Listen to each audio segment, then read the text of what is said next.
My name is Don Domineck. I've lived in Dayton all my life. I'm 52 years old, and I was born and raised here. Lived here all except 3 years I served in the United States Marine Corps.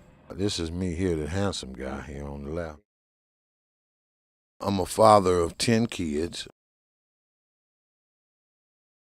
My wife passed away from a disease called sarcoidosis in 2001. Her name was Teresa.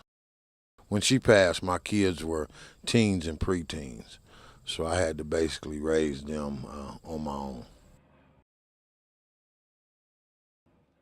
My family is a General Motors family.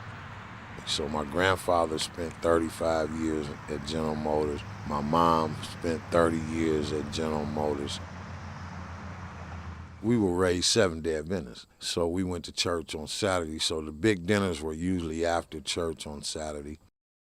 My grandfather's sitting at the head of the table, and all of us are surrounding the table. Family has always been a big part of my life. And those are the good memories that I've had, that I have about growing up in this family in this neighborhood. In 1975, I was a freshman at Colonel White, and that's when they desegregated the schools in Dayton. They would bus white kids to black schools and black kids to white schools. At that time, we began to see what's now known as white flight. We've seen hundreds of white families move from the city. Mainly this neighborhood really took a bad hit, which affected the quality of life in this city. 10 years later, in the mid-'80s, we seen the crack epidemic hit Dayton really hard. And it was like somebody had dropped a nuclear bomb down here. When the crack epidemic came, a lot of people got strung out, a lot of people that were otherwise good people. We seen a neighborhood go from basically a working class neighborhood to a poor, drugged out war zone.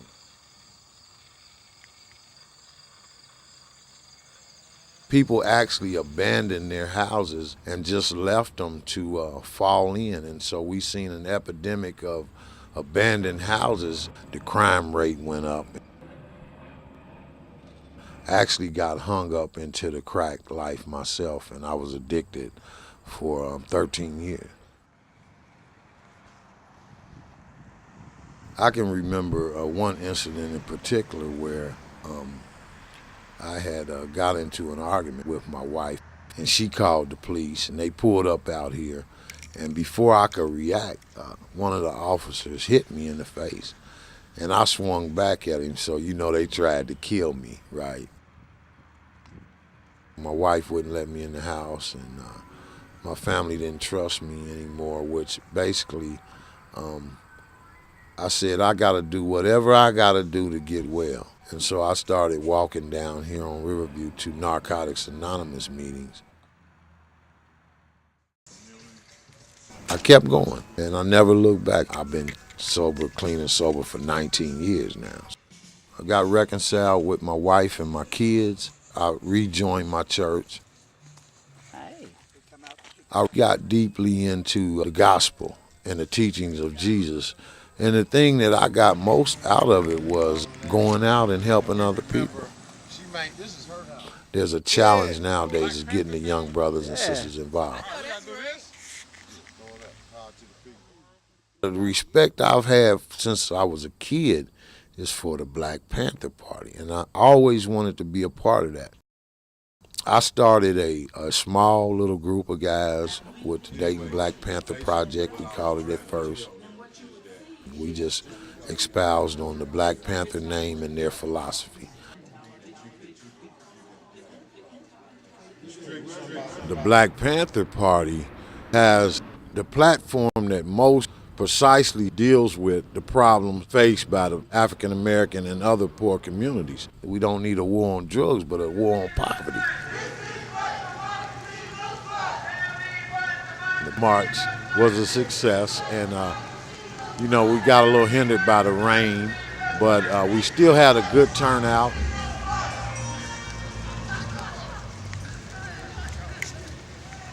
I'm really affirming the fact that these groups that are involved in Dayton, like the Nation of Islam,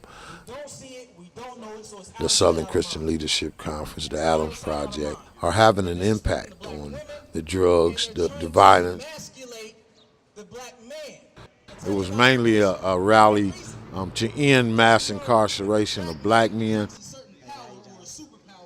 to deal with poverty, to deal with unequal justice.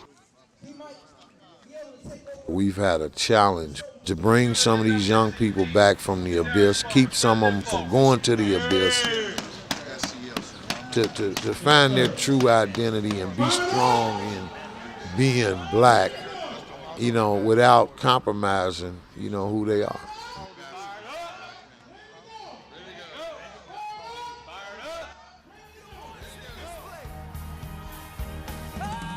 I am a Christian, and I give God all the glory because He's the one that's responsible for all my success. So praise Him.